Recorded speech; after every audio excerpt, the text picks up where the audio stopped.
Bom, pessoal, nós vamos passar agora para a parte 2 da nossa revisão sobre o coração fetal e a Covid-19.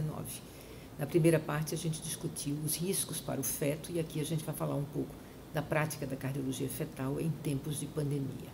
Como já falei na primeira parte, não há conflito de interesse, isso não é uma posição institucional, é apenas uma revisão breve sobre o conhecimento que temos agora em relação a esse tema. A cardiologia fetal, como todos nós sabemos, tem como objetivo central diagnosticar cardiopatias estruturais ou funcionais, da mesma maneira que outras especialidades. A gente vem trabalhando nisso há muitos anos, né? Em 1998 a gente publicou esse primeiro livro e continuamos insistindo no trabalho conjunto com ultrassonografistas, fetologistas, no sentido de fazerem a triagem das anomalias cardíacas. Recentemente foi publicada a primeira diretriz brasileira de cardiologia fetal, que traz essas rotinas bem determinadas. Mas a cardiologia fetal, claro, vai além do diagnóstico das cardiopatias e vai procurar orientar esses pacientes em relação à conduta intraútero ou extraútero, manusear os fetos, monitorar os resultados do tratamento e ajustar as condutas nas diversas situações. A gente tem hoje um arsenal muito grande de ferramentas que vão desde imagens sofisticadas como o 3D, o aconselhamento que nós podemos fazer na parte genética, as intervenções que já iniciam a ser feitas mais e mais em situações mais críticas desses fetos. E sempre que a gente pensa na cardiologia fetal, a gente pensa muito na cardiopatia estrutural, mas o escopo da cardiologia fetal vai bem além, né? A gente tem as arritmias cardíacas, as miocardiopatias, pericardiopatias, situações extracardíacas que dão comprometimento do sistema cardiovascular, transfusão feto-fetal, hernia diafragmática, constricção ductal e dentro do que a gente está falando agora, o possível comprometimento miocárdico na Covid-19, que é uma das nossas preocupações, né? Então, nós temos fatores de riscos pré-determinados para avaliação da cardiologia do coração fetal. A suspeita da ultrassonografia do colega que faz a fetologia continua sendo um dos pontos mais importantes, mas essas infecções maternas por vírus, por vários vírus, e recentemente o coronavírus, o SARS-CoV-2, são também situações que nos preocupam. Para a gente praticar a cardiologia fetal em tempos de pandemia, a gente tem que ter cuidados especiais, né? Então, isso vai desde a estrutura física, né?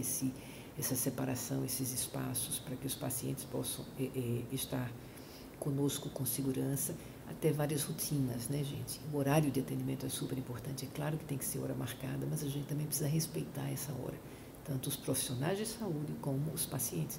Não dá para a gente ficar ligando dizendo vou atrasar, porque quando eu atraso eu entro no horário de outra pessoa e nesse momento o horário é muito importante. O volume de acompanhantes, a gente entende que vir fazer o eco fetal sempre foi, é um momento especial, é uma coisa boa ver o coração do bebezinho, mas a gente não pode chegar no serviço dessa forma, porque a gente vai ter uma recepção que hoje a gente não pode tê-la sobrecarregada, então a gente precisa ter respeito e a gente pede que no máximo um acompanhante, o esposo, a mãe, enfim, a tia e quem seja, mas não vamos chegar com tantas pessoas, porque a gente coloca em risco os nossos acompanhantes e toda a equipe que está ali, os demais pacientes, isso é importante. A época do exame, isso é uma preocupação muito, muito grande de todo mundo, né? A gente sempre fala que uma melhor janela entre a 18ª e 28ª, e às vezes as mães entram em pânico, porque eu estou na 29ª, já atrasei e tudo. E com essa dificuldade, às vezes, de tempo, a gente pode atrasar um pouco. Deixa eu explicar uma coisa para vocês. A partir do final do primeiro trimestre, a gente começa a fazer esses exames já com segurança e, quando é necessário, pode ser feito com 13 semanas, 14 semanas. E a gente pode fazer esse exame até praticamente o momento da mãe ir para a sala de parto. É claro que algumas imagens são melhores nesse período, mas assim, principalmente quando é uma mãe que não é muito obesa, que é mais magrinha e tudo, a qualidade da imagem vai bem tranquilamente, principalmente até 32, 33 semanas, certo? Então, a gente pode fazer o exame um pouquinho mais na frente. Alguns colegas têm optado, por exemplo, no caso da nossa equipe, onde a gente tem também o colega que faz o parecer cardiológico da mãe, então, às vezes, os colegas pedem um pouquinho mais na frente, porque já vem a gestante, a gente faz o eco fetal, a mãe faz o eco dela, faz o parecer cardiológico E nesses dias em que a gente está procurando se locomover menos, isso é uma coisa que muitas vezes ajuda também, tá? Então, esse horário pode ser mais flexibilizado, sem grande risco, sem grande preocupação para isso. Os cuidados gerais, né, gente? A máscara, a lavagem de mão, o álcool gel. Muita gente sendo cuidadoso, vindo com o seu próprio álcool gel. Tem gente que traz sua própria caneta para assinar, faz tudo isso.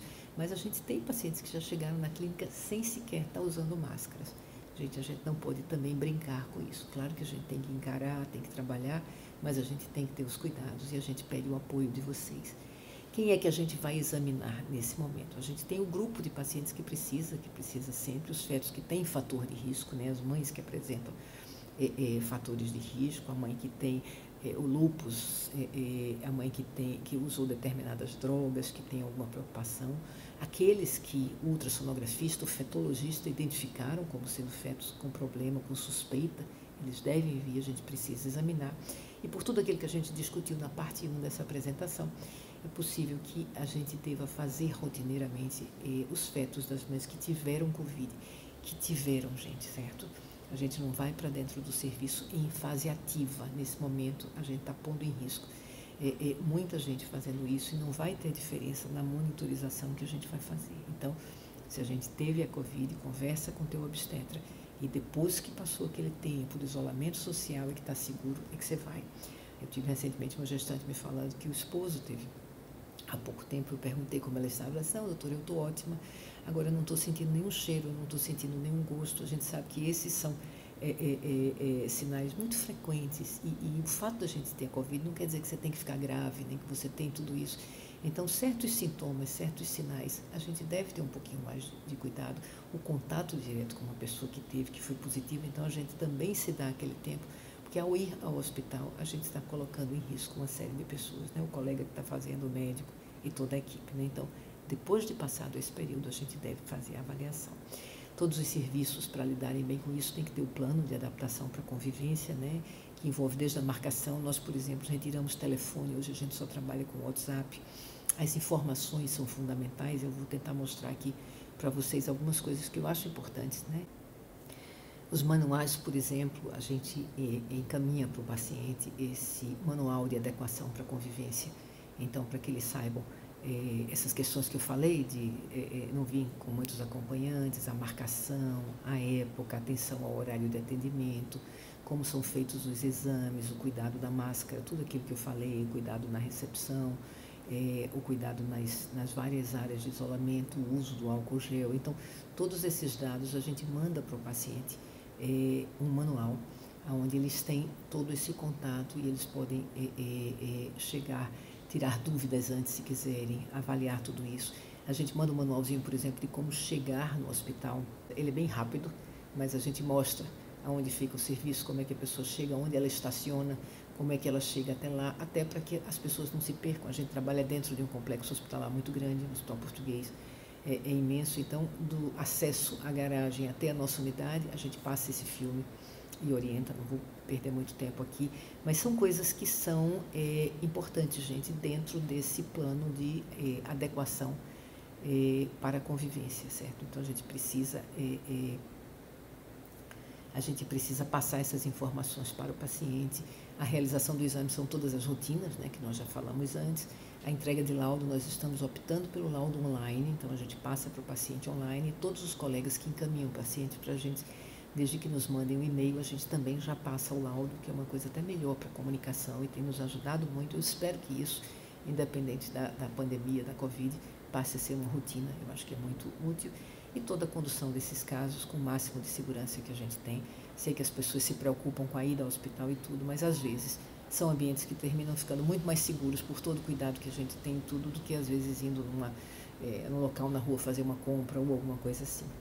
A gente sabe que é um momento difícil, mas infelizmente esse vírus não vai nos deixar muito fácil e a gente ainda tem muitas etapas para ter segurança de uma prevenção adequada. Então a gente precisa realmente trabalhar com esses planos de adaptação para a convivência. Eu deixo aqui no finalzinho somente a mensagem do Círculo do Coração de agradecimento e de esperança de que a gente vai passar por tudo isso e que, se Deus quiser, em breve estamos livres. Vamos celebrar a vida, tudo isso vai passar. Siga as normas definidas.